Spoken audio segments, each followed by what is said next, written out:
किसान बनकर, उम्र 53 साल।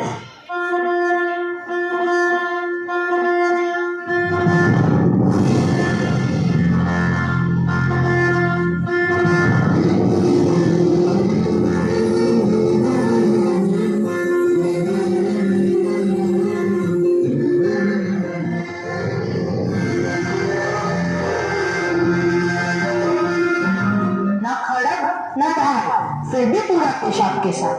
बिना गांधी भारत के बारे में सोचना भी असंभव बना दिया। हम नई पीढ़ी के लोग ये समझना चाहते हैं कि कैसे आपने इस देश को जगा दिया। मोहन को अंधेरे से हमेशा डर लगता था। उसे लगता था कि रात के अंधेरे में कोई भूत आ जाएगा और उसे पकड़ लेगा। उस रात को बहुत अंधेरा था और उसे दूसरे कमरे में जाना था। उसने यत्न किया, परंतु वो अपनी जगह पर जम सा गया और उसका दिल जोर से धड़कने लगा। उसकी दाई अम्मा दरवाजे के पास ही खड़ी थी। उसने हंसकर पूछा, क्या हुआ बेटा? दाई, मुझे बहुत डर लग रहा है। किस बात का डर बेटा? देखो कितना अंधेरा है, मुझे भूतों से डर लगता है। अंधेरे में वो मुझे पकड़ लेंगे। मोहन की आवाज डर के मारे कांप रही थी। रंभा ने प्यार से उसके सर पे हाथ फेरा। अरे, अंधेरे से भी कोई डरता है? मेरी बात सुनो, राम जी को याद करो, फिर कोई भूत तुम्हारे पास नहीं आएगा। कोई तुम्हारा बात भी बाका नहीं कर पाएगा। राम जी तुम्हारी रक्षा करेंगे। सच? राम जी मेरी रक्षा करेंगे? तो फिर मैं राम जी के नाम का त्याग करूंगा। रंभा की बातों ने मोहन को साहस दिया और वो राम नाम जपते हुए कमरे से बाहर निकला। और उस दिन से न मोहन कभी घबराया और न उसने कभी खुद को अकेला पाया। राम जी जो उनके साथ थे और इसी विश्वास ने गांधी जी को पूरा जीवन ताकत दिया।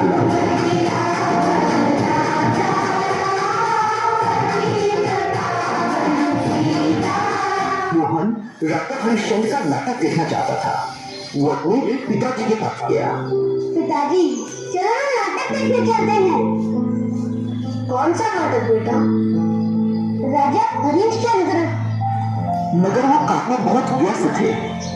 देखो बेटा, मैं काम में थोड़ा व्यस्त हूँ, किसी और दिन चलते हैं। तो पिताजी, क्या मैं अपने दोस्तों के साथ चले जाऊँ?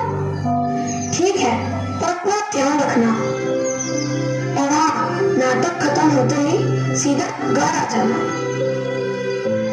नाटक में राजा हरिश्चंद्र अपना वचन निभाने के लिए अपना राज्य, पत्नी और बच्चों को खो देता है। नाटक के अंत में सभी की आंखों से आंसू निकल आए। इस कहानी ने मोहनदास के मन पर बहुत गहरा प्रभाव डाला। उसने सोचा कि उसे भी राजा हरिश्चंद्र की तरह ऐसी शक्ति मिल जाए जिससे वे सत्य की खातिर किसी भी संकट का सामना कर सके। वो एक महान आदमी, उन्होंने सत्य के लिए अपना परिवार और राज्य दांव पे लगा दिया था। यह नाटक बहुत ही अच्छा है। उन्होंने मुझे सत्य की ताकत दिखाई। हम सभी को उनकी तरह सत्यमय जीवन जीना चाहिए। ये तो असंभव है। क्यों असंभव? क्यों? हम जैसे लोगों के लिए ऐसा जीवन बिताना कठिन है। पहले भगवान पर विश्वास होना चाहिए, फिर कड़ी मेहनत से हम अपना जीवन सत्यमय कर सकते हैं। आज इसी क्षण से मैं सत्य के राह पे चलूंगा। मोहन, ये इतना आसान नहीं है। चलो देखते हैं। और उस दिन से मोहन ने सत्यमय जीवन बिताना शुरू किया। बड़ा होकर उसने अपना जीवन सत्य के लिए दांव पर लगाया। सत्य और साहस ने उसे जीवन के अत्यंत कठिन परीक्षा में सफल बनाया, जिसे देखकर सारा संसार चकित रह गया।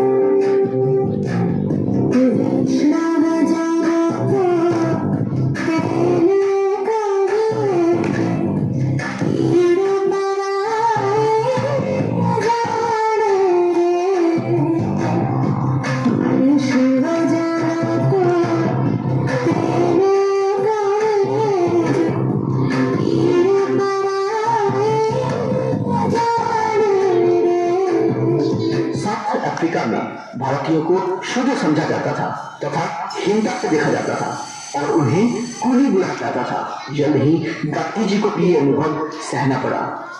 गांधी जी रेलवे के प्रथम श्रेणी से प्रिटोरिया जा रहे थे और बीच में एक यूरोपियन यात्री वहां दाखिल हुआ और उसने गांधी जी को देखा। तुम यहाँ क्या कर रहे हो?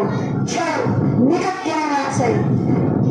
लेकिन मेरे पास यहाँ का टिकट है, मैं यहाँ पे बैठ सकता हूँ। लेकिन ये खर्च सिर्फ गोल के लिए है। तुम यहाँ से निकलो वरना मुझे स्टेशन यहाँ से कंप्लेन करनी पड़ेगी।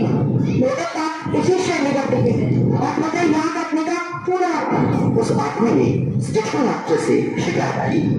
इस गोली को बंद करो और उसको ठीक से गांधी जी ने उनसे बहस करने की कोशिश की पर उनकी बात किसी ने नहीं सुनी। तो ऐसा नहीं कर सकते, मेरे पास प्रथम श्रेणी का टिकट है। अब मुझे तुम्हारे साथ जबरदस्ती करनी पड़ेगी। तो इस बारे में गांधी जी को उनके सम्राट के साथ बात धकेल दिया।